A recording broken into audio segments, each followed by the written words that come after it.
Hope you had a good holiday.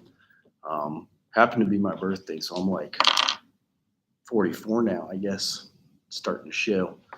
Um, this is finishing the last piece on working and closing a group. So I know a lot of you are observing your either mental health group or online AA meeting or Al-Anon, and we'll learn how to lead from that. And this is the end piece where we learn how to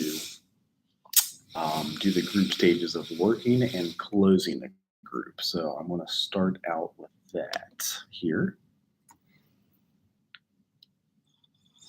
from our UC class. Hello, class, and welcome to our third lecture on group stages.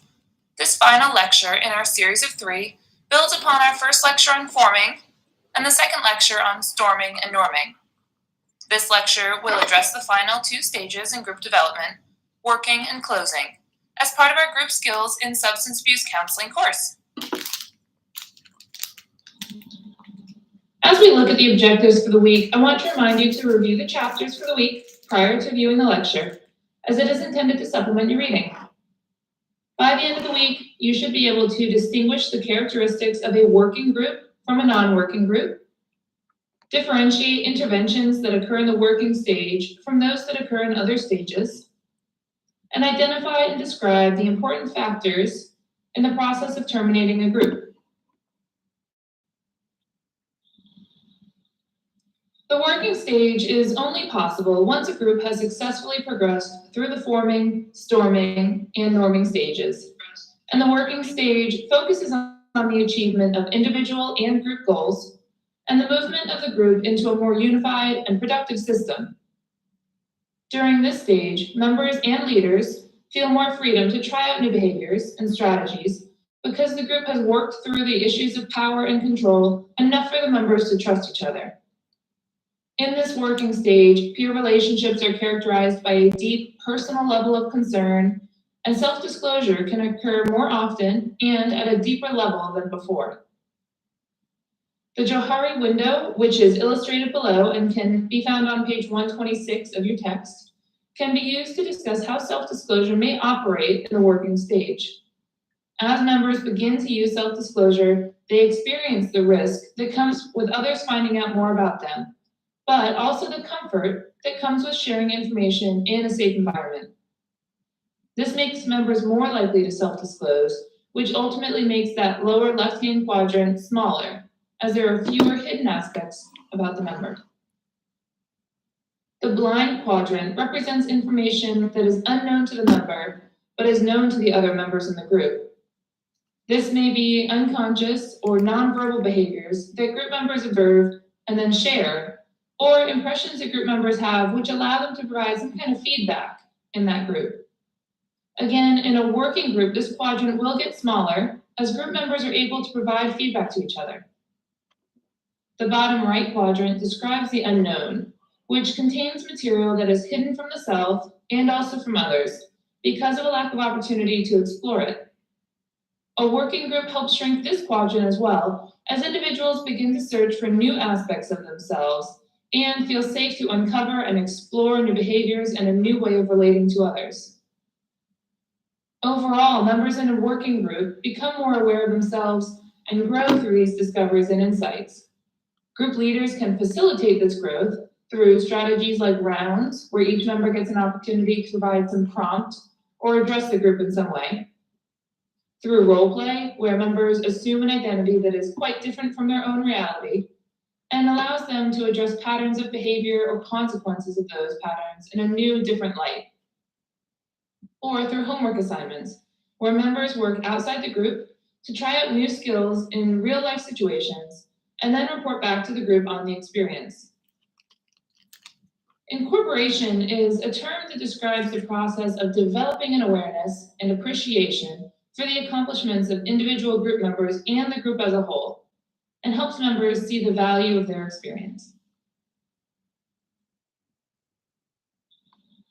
Teamwork and team building are extremely important to the working stage of groups, and emphasizes how groups can achieve tasks that cannot be accomplished by an individual alone. Teams rely on openness, honesty, compassion, enthusiasm, integrity, and a commitment to communication. Other factors that contribute or distract from the development of teams include the leadership style, the member maturity and motivation, and the group task or purpose characteristics, as well as the stability and the size of the group, the available time, and the organizational, institutional, cultural, and societal expectations of that group.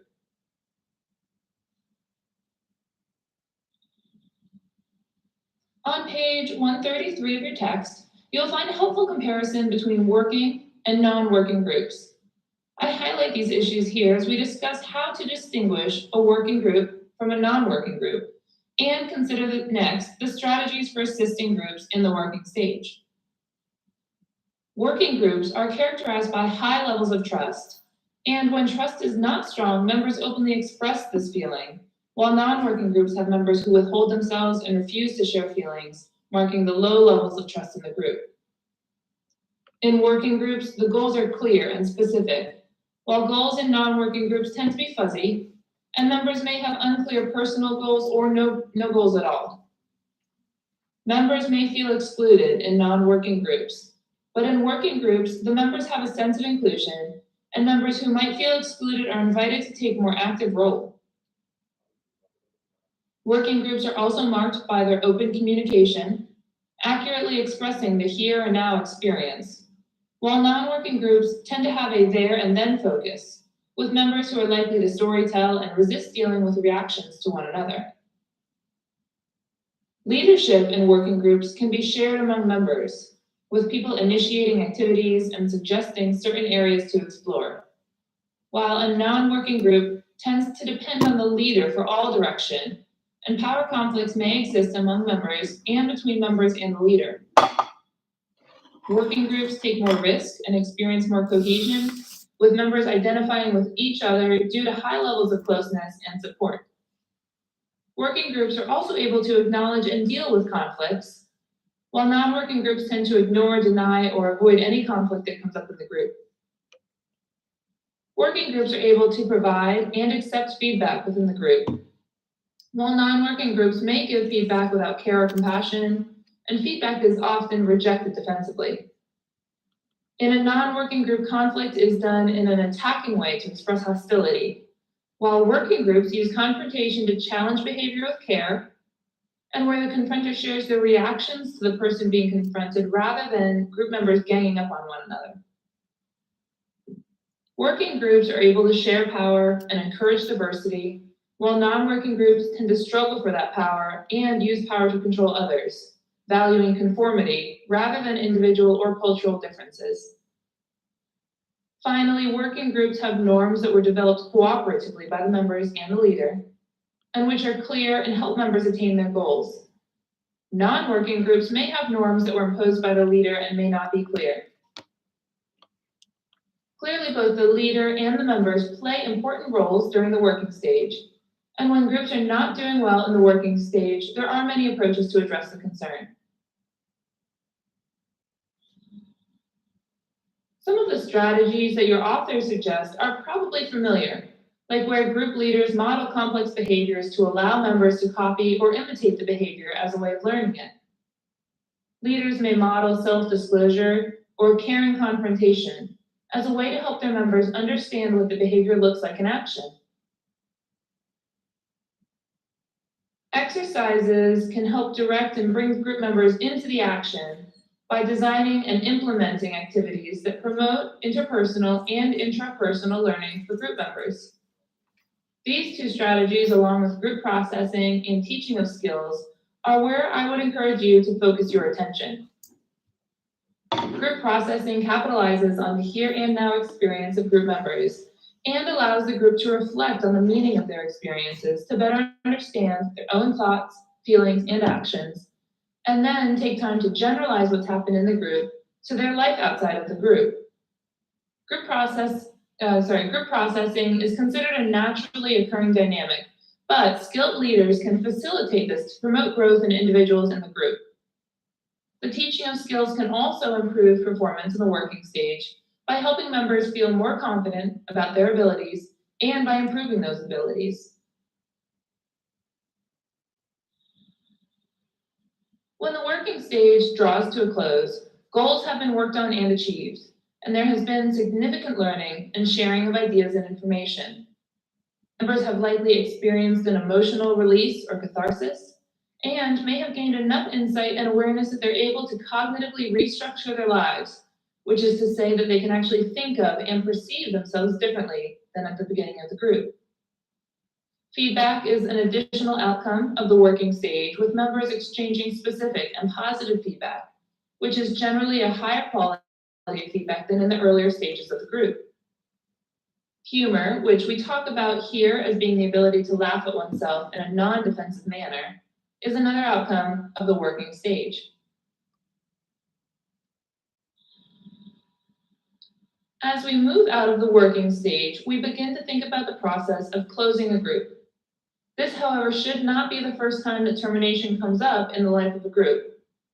By setting expectations for members on how many sessions a group will meet, and reminding members as the number of sessions begins to become smaller, leaders can help prepare members for the process of termination.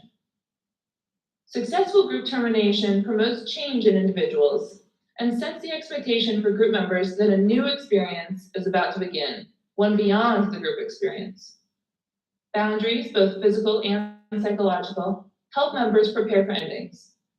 Helping members think about how termination will proceed can help prevent issues that may stem from unexpected surprises. We keep in mind here that there are two different types of closings: the closing of each session, and then the termination of the group as a whole. Similar to my earlier comments, in the closing of a session, group leaders are encouraged to remind members of the time a few minutes before the end of the session, rather than surprise members by abruptly ending the session. At the end of a session, the group may summarize the material from that session, reviewing goals, or thinking about what members might do after the session ends, perhaps including homework. Again, the same tasks are appropriate when the group terminates, with group members reviewing the material and goals that were covered in the group and looking toward the future. Keep in mind that in closed groups, everyone begins and ends the group at the same time, which allows for a great deal of predictability, as the time limit may be known and communicated from the very start of the group. In open groups, however, endings are highly individualized, and the close of each and every session could serve as the closing session for some.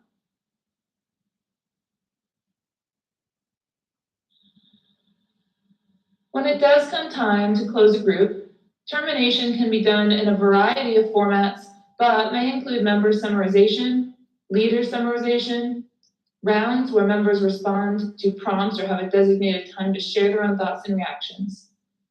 Pairing members off into dyads can also provide time for feedback and reflection, and written reactions can be a really nice way for members to consider their own experience and reactions, and may even offer them a tangible piece for them to walk away with.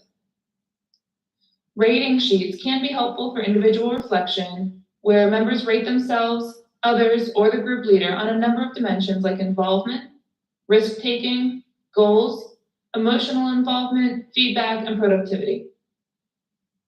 Homework may not be as appropriate in a final session as it is during the closing of a typical session, but some members do enjoy having a specific focus as they leave the group experience. The final closing also includes a capping of skills, which is a chance for members to gain a full perspective on the tools that they have gained as a result of the group experience. The activities that we just discussed, like summarization, rounds, and dyads, can all serve to help the capping of skills. Additionally, members can assess their levels of change, rehearse behavior for upcoming settings, and finally, take time to say goodbye as part of the final closing. There are many, many activities and exercises that can facilitate the final goodbye, but generally all of them promote genuine, thoughtful, and a hopeful closing for members as they look toward the future.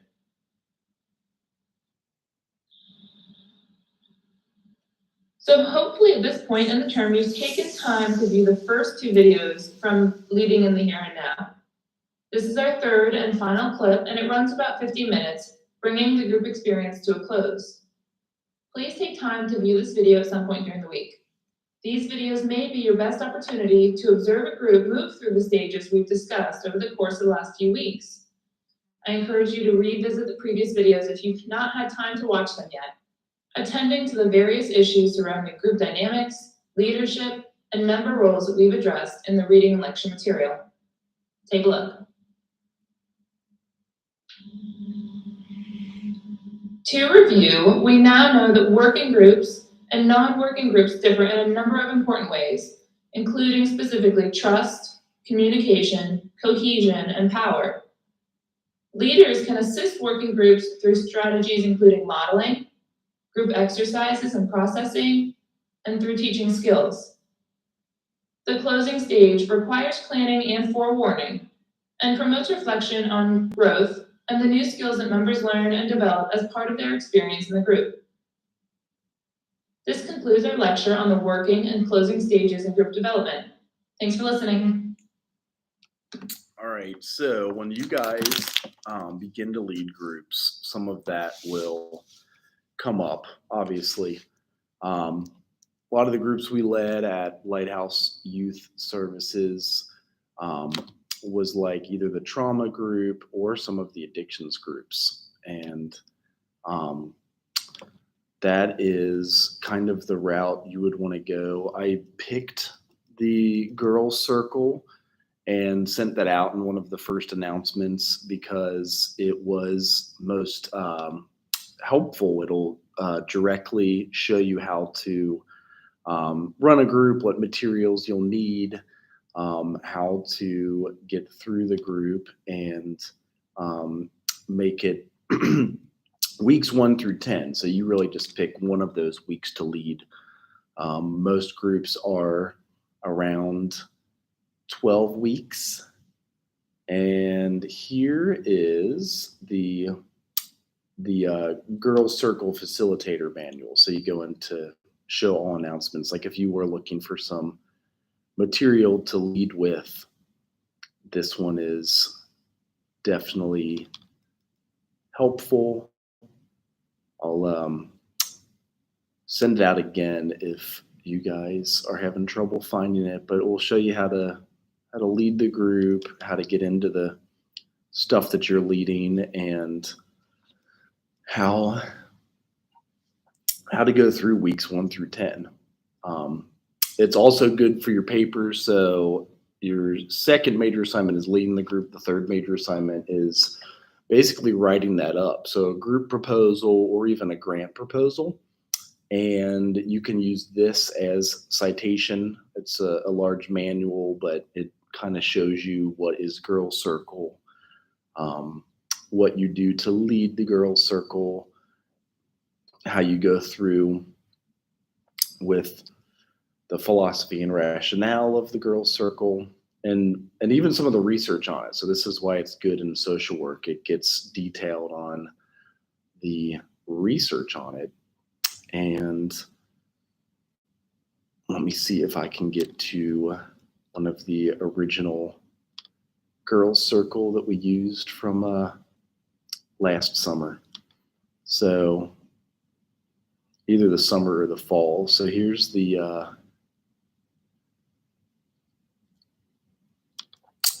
manual that you use that kind of shows you play by play how to lead the group. And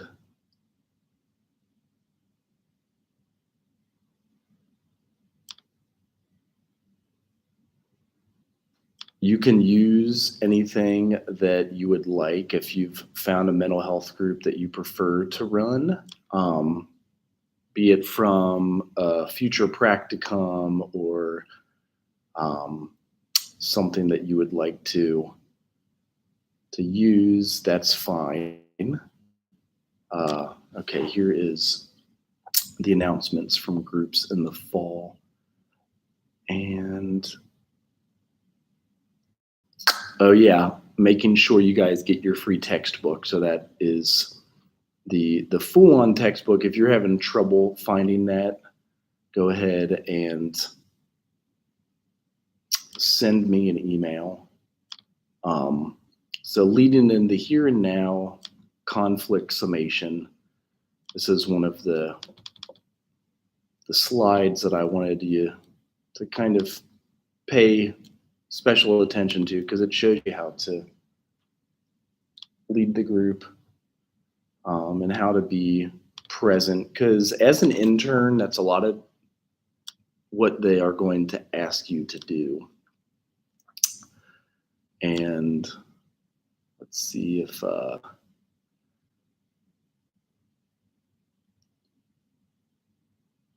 sometimes it's better to go off of YouTube because they'll give it to you for free.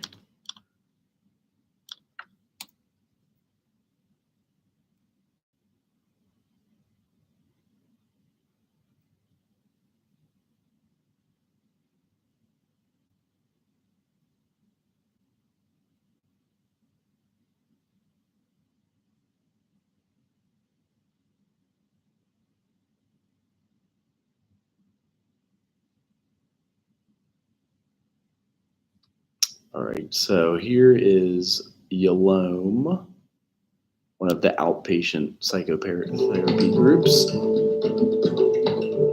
And what it could look like, this is with adults. Now, hey, Tiona, you could also lead adolescent groups, but this is with adults. I'd like, if we could, to go back still to that question of impressions that people have, feelings that people have right here from what they've seen of one another in this meeting. Anybody have any thoughts about that? Well, I'm a little worried about Alice because she's so quiet. You just sit there, you don't have very much to say this afternoon. Yeah, it takes me a long time to get comfortable in this kind of group. It just seems so intense here. You know, like every word is being studied. I'm just afraid to what others will think about me. Well, I saw you smiling earlier, Alice. I thought that you were judging me. Being judgmental? I didn't get that. I just felt she didn't want to be put on the spot. Ellen, I noticed that you attempted to take the focus off of Alice during the introductory round. You seem to be very sensitive to her discomfort. Well, I disagree with that. I don't believe that he was being sensitive to her. I think he should have given her the full time to say what she had to say. I think Alan may have actually just wanted more time for himself. How do you feel about that, Alice? Let's check that out. It's not true. I don't want the spotlight. You know, I'm very shy, and in fact, when I go to parties, I make it a point to come in late so that I could have the hostess clean up the glasses.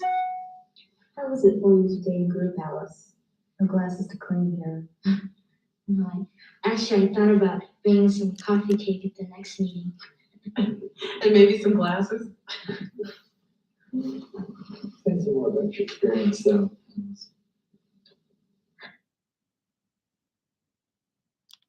So as you can see, kind of letting it flow naturally can be semi-uncomfortable, but it lets the folks in the group work through exactly what they had to work through.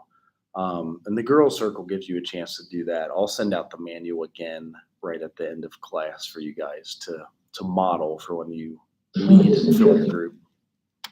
For a minute, because I think something really important happened here just a couple minutes ago. I want to just focus on just a second. I'm really interested, Bob, in what you just said about your own gay experience when you were younger. Have you ever said that before to anyone else? Once 10 years ago to my therapist. And until this moment, this week, you've never told anyone else, never told peers? No, I've never told any group of people that. No. I have a hunch that that was a real gift to Alan. I don't know, I guess I get so wrapped up in my own emotions, I don't think about other people's feelings. I guess that's what Betty meant when she told me about it a couple of weeks ago. But Alan, I don't think you're still acknowledging Bob's gift to you. I guess you're right. I don't know why it's so difficult for me just to come out and say thank you. I mean, thank you all, because I'm supported, and you've all helped me. I appreciate it. I got it all on my chest. I'm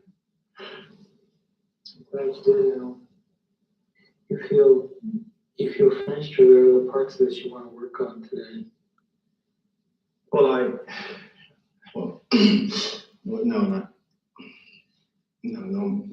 not today. As far as you want to go today.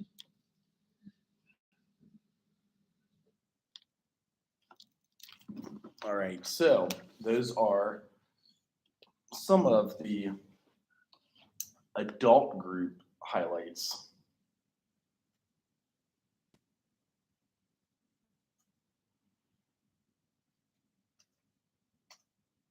With leading an adolescent mental health group, sometimes it's a bit different because you have to work in different things where the parents are also semi-involved, and you see where you're going to find ways to be more helpful to the family. Adolescents can be tricky, and there's a lot of behavioral health suggestions they have. For example, in our trauma group, allowing the adolescents to feel safe and allowing them to feel that they can actually talk about some of the things that they're challenged with, and to talk about some of the things that they might struggle with throughout the day. So you see all the advertisements they have for different adolescent behavioral health hospitals.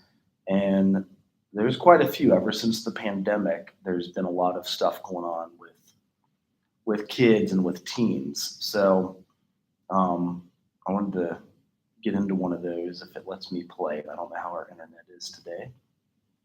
But since the pandemic, there's been quite a few more of these that have been coming up and showing the challenges for adolescent mental health and why that girls' circle is an important one to learn how to lead. A lot of you may use those in your practicum coming up, your senior year. Now, coming to a classroom near you, from the nation's largest grassroots mental health organization, teens are calling it inspiring, unforgettable, life-changing. Half of all people living with a mental health condition start having symptoms by age 14, yet it takes 8 to 10 years for them to get treatment. Many teens are afraid to speak up when they need help. NAMI Ending the Silence changes that. How many of you know someone with a mental health condition? It's a great way for everyone to get help, whether it's helping others or you yourself getting help. It was such a touching experience. I have friends and family that go through this. It was my experience to see. This could help so much if so many other classes and schools were introduced to things like this. Recovery is possible, and there is hope. They have lots of perceptions that you see in the media or shows that they watch. I don't think really helps them to understand what mental illness is. They need to know the warning signs. A program like this obviously gives them that information. For kids at this age, it's vital. There are plenty of programs that people can go to learn facts about mental health, but hearing a real story and talking to a real person and seeing that person be successful and seeing them be happy and telling their story gives kids such hope and such practical skills. They'll be able to use these skills for the rest of their lives after seeing this presentation. I would definitely recommend this presentation to other schools and other teenagers across the world. It's been a wonderful experience for our students to be working with NAMI in any education setting. When students are sharing with their peers, it's more likely to be a meaningful experience for them than being just offered or searching for that information on their own. When I was at my lowest point, I definitely would have benefited from hearing someone else's story like mine. And it would have been really nice to know that there are other people out there like me. Now I know the signs that they go through, so I can recognize it. Now I know what I can do to help them. I really want this presentation to be show like school-wide. There was a tragedy that happened earlier this year. And I really wish that they had something like this to show the kids so they knew that like they did have help and people out there do care. It's not just you who's experiencing it, it's a bunch of people. Like I don't think people know that, and I think that they should.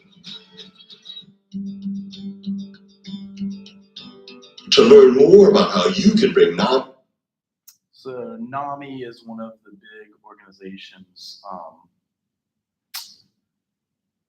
National Alliance of Mental Health, and they have quite a few that are being put out there for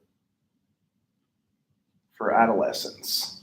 This is another one that's at Stanford, and this one's kind of getting into if you let a group on social media and like how some of the kids a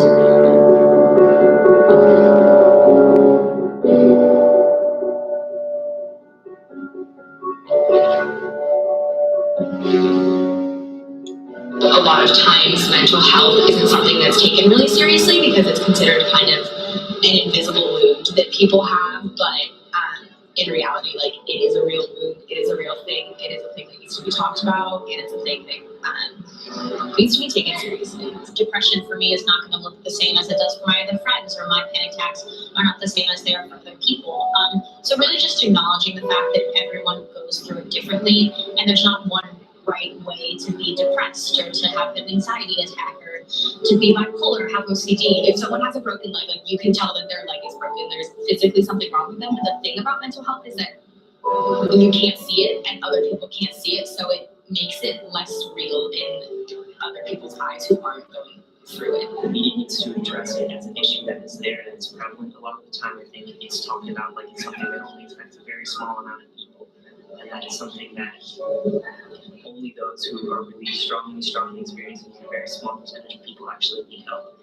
When the truth is that a lot of people could benefit from going to get help. And a lot of people could benefit from having a conversation about it. Last year, I watched part of Netflix's show, 13 Reasons Why. I stopped watching after I realized how they were sensationalizing the main character's suicide. It was playing up like the drama side of it, but also downplaying like the severity of suicide and how serious it is. So it was kind of like making it seem like it was like some high school drama, but it was more than that, and I don't think that was represented. They were very explicit with the way that the protagonist died by suicide, and there were recordings of people trying to copy that. When you glorify suicide, it just asks for another, and I think that's really dangerous. It didn't show that help or hope were really real, and they sort of blamed mental illness on 13 things, and that's not really how mental illness works. In discussing mental health, one of the critical things is that you need to address the recovery process, and you need to address all the different resources that are available for people to reach out to. News reporting of the Palo Alto suicides, they learned the importance of, really not glorifying it, but also paying tribute to the person who died. As a young person, when you read something or you see something, you process it differently than an adult, right?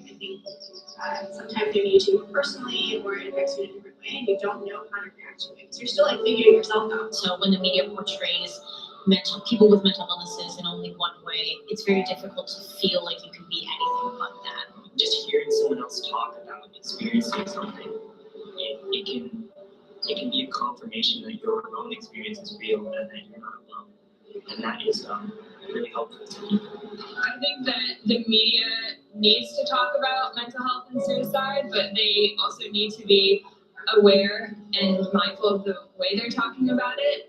So this means that they should make an effort to talk to real people with real experiences with mental illness and suicide so that they're more informed on reporting on it in a way that is positive and respectful of real people's valid experiences. The information needs to be correct, and it needs to be ethical, and it needs to kind of have a sense of like humanity to it. There are good days and there are bad days, and you never know what day your reader is in.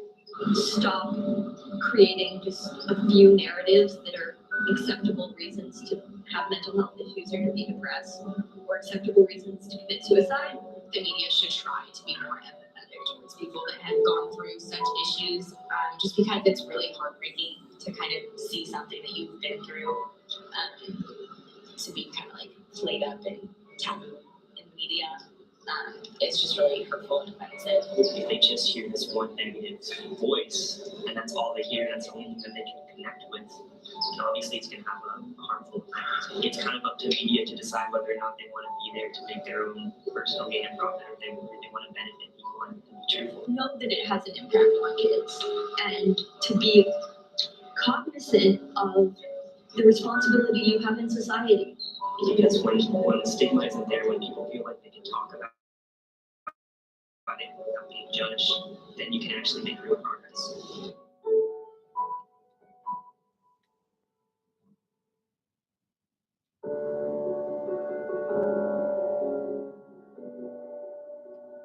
So some of those, I think some of you guys have heard of the 13 reasons why. So when you lead adolescent mental health groups, those are some of the things that do come up. And the Girl Circle Manual is a good way to enter into those conversations, and it shows you from start to finish. That's why it's so great for when you do lead your mental health group. If you can't find a good example you want to use on your own, you can use any of the 10 weeks in Girl Circle Manual and lead it, and either film on YouTube Live or come in and film.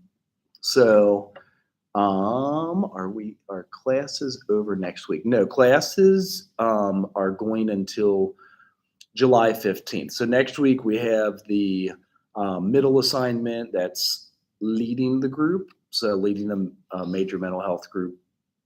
And then the last day of classes would be July 15th, and that's when the group proposal is due. So that's just essentially the final paper in this class.